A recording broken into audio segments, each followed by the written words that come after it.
Hello YouTube viewers, please like, share, and subscribe.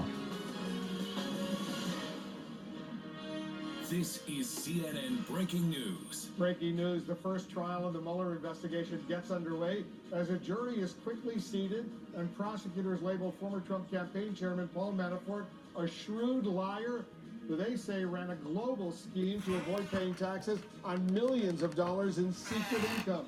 Manafort faces 18 counts of tax and banking violations and could face life in prison. And he still faces another trial related to foreign lobbying.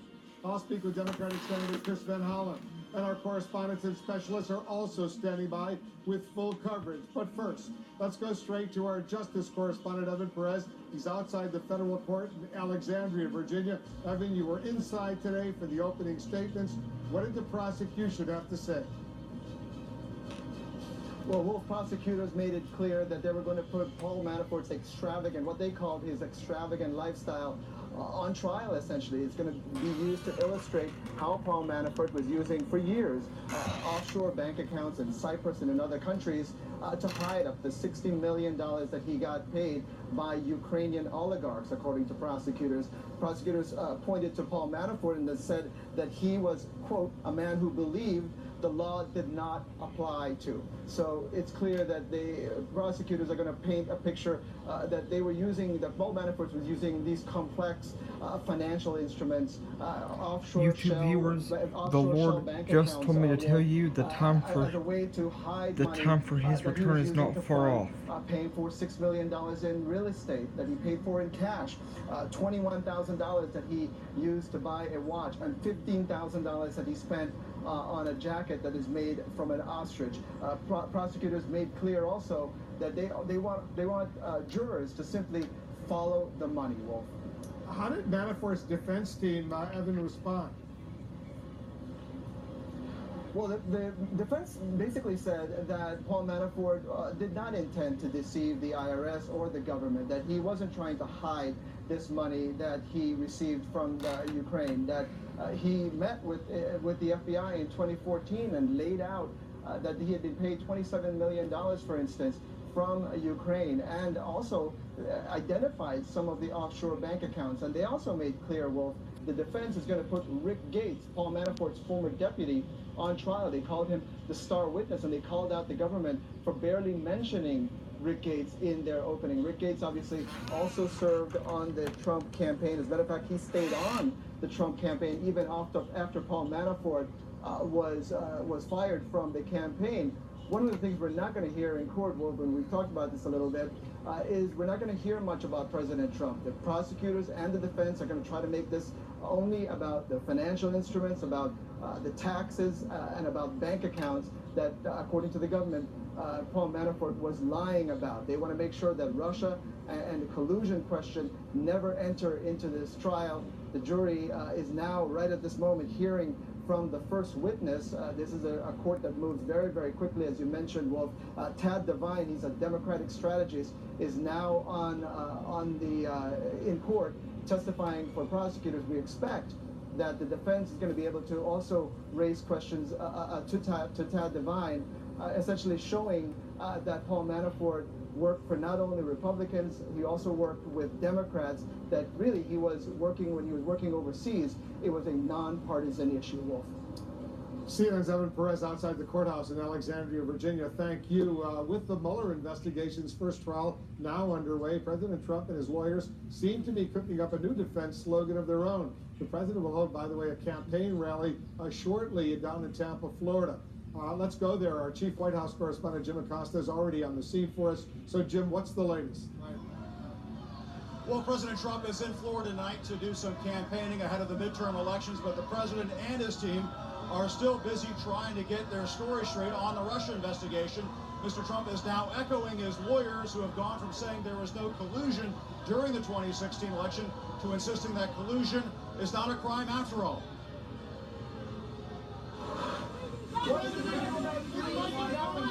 Breezing past the cameras on his way to Florida, President Trump appears to have a new strategy for the Russia investigation. Ignore questions from reporters while spinning up a new defense where he's shielded from outside scrutiny. Tweeting collusion is not a crime. It's a notable leap from the president, who has repeatedly claimed there was no collusion with the Russians during the 2016 campaign. There is no collusion. You know why? Because I don't speak to Russians. There's been no collusion. There's been no crime. I can only say this: there was absolutely no collusion. Everybody knows it. Every committee, there's no collusion. There was no collusion with Russia other than by the Democrats. The president is now amplifying what his outside lawyer, Rudy Giuliani, said Monday. I don't even know if that's a crime, colluding about Russians. And another Trump attorney, Jay Sekulow, said today. Well, that's not just technically correct. I mean, that's actually the law. But there's no violation of law, statute, rule, or regulation that we have seen after reviewing this case for a year. And I think Bob Mueller will come to the same conclusion. Democrats aren't buying it. I can't keep up with Rudy Giuliani's theories in defense, and they change almost by the hour. Collusion at one point never happened. At the next point, if it happened, it's not serious. Weighed down by the Russia probe, the president is turning to issues popular with his base, threatening to shut down the government to make Congress pay for a border wall, insisting that's a very small price to pay, and tweeting, "I don't care what the political ramifications are." Even fellow Republicans are leery of a shutdown, with the midterm elections fast approaching. I kind of see it as posturing, to be honest with you. It's an irresponsible thing to do, I think. Mr. Trump's border policy is coming under increasing scrutiny, with an administration official admitting to Congress that the president's practice of separating children from undocumented migrants amounts to child abuse. There's no question that separation of children from parents entails significant potential for traumatic psychological injury to the child. One of the president's fellow hardliners on immigration, Chief of Staff John Kelly, appears to be sticking around. Sources confirm the president has asked Kelly to remain at his post until 2020, though CNN has learned the Chief of Staff wanted the story leaked to tamp down on reports that he could be on his way out. Mr. Trump arrives in Florida with the upcoming elections on his mind, throwing his support behind GOP gubernatorial candidate Ron DeSantis. Build a wall. He reads stories. Then Mr. Trump said, "You're fired." DeSantis appears in a new ad teaching his children how to build their own wall, in a show of big league flattery. Big league. So good. Now, the White House closed out the month of July without holding a briefing for reporters today. That means the White House has held only 3 briefings for the press this month and 8 total since the end of May. There is no other way to describe what the White House is doing these days. Well, top officials, including the president, are hiding from the press. And Wolf, just to give you a sense as to what's happening right now, you can hear there is a chorus of boos and other chants from this Trump crowd here in Tampa, Florida. They're saying things like CNN sucks, go home, and fake news. Wolf, obviously, all of those things are false. We're staying right here. We're going to do our job and report on this rally to all of our viewers here tonight. As you should. All right, Jim Acosta, we'll stay in very close touch with you. Thank you. Facebook, meanwhile, has announced it's shutting down dozens of pages that may have been tied to Russians spreading disinformation ahead of the November midterm elections. Our senior investigative correspondent, Drew Griffin, has been digging into all of this for us. What are you learning, Drew? Well, Facebook did shut down these 32 accounts. They run the gamut from an American Indian support page to an account about mindfulness, but the biggest pages had to do with the divisive political issues which we saw so much of around that 2016 presidential campaign. Page after page about race, resistance is one of them, including one with President Trump and a flag, all aimed at further polarizing the American electorate. One page I want to show you called Resistor organized several events. One was held last November in New York. Plenty of people showed up, not realizing the whole thing was started by a fake Facebook group likely run by Russians.